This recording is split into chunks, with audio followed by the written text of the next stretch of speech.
രണ്ടാം പിണറായി സർക്കാർ ദുർബലം. സർക്കാരിന് രൂക്ഷ വിമർശനം.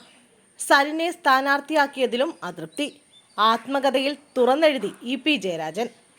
രണ്ടാം പിണറായി സർക്കാരിനെതിരെ ആഞ്ഞടിച്ച മുതിർന്ന CPM നേതാവ് ഇ.പി. ജയരാജൻ. പാർട്ടിയും സർക്കാരും തെറ്റുകൾ തിരുത്തണമെന്ന് ഇ.പി. ജയരാജന്റെ ആത്മകഥയായ കട്ടൻ ചായയും പരിപ്പുവടയും ഒരു കമ്മ്യൂണിസ്റ്റിന്റെ ജീവിതത്തിൽ പറയുന്നു. സംസ്ഥാനത്ത് നിർണായകമായ ഉപതെരഞ്ഞെടുപ്പ് നടന്നുകൊണ്ടിരിക്കെ സർക്കാരിനെയും പാർട്ടിയെയും വെട്ടിലാക്കിയിരിക്കുകയാണ് ബുക്ക്.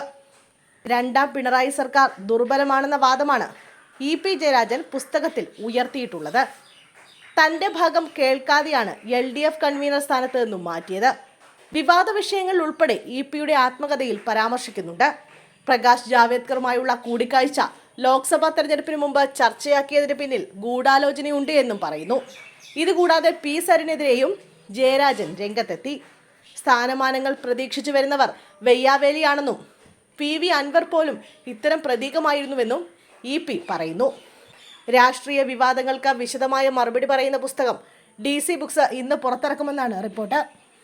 EMSനൊപ്പമുള്ള ഇ.പിയുടെ ചിത്രമാണ് കവർ പേജായി നൽകിയിട്ടുള്ളത്. കൺവീനർ സ്ഥാനത്തു നിന്നും മാറ്റിയതിൽ വലിയ പ്രയാസമുണ്ടാക്കിയതായാണ് ഇ.പി. ജയരാജൻ ആത്മകഥയിൽ പറയുന്നത്. താനില്ലാത്ത സെക്രട്ടേറിയറ്റിലാണ് വിഷയം ചർച്ച ചെയ്തത്. പദവി നഷ്ടപ്പെട്ടു എന്നതിലല്ല പ്രയാസം, പാർട്ടി മനസ്സിലാക്കിയില്ല എന്നതാണ്.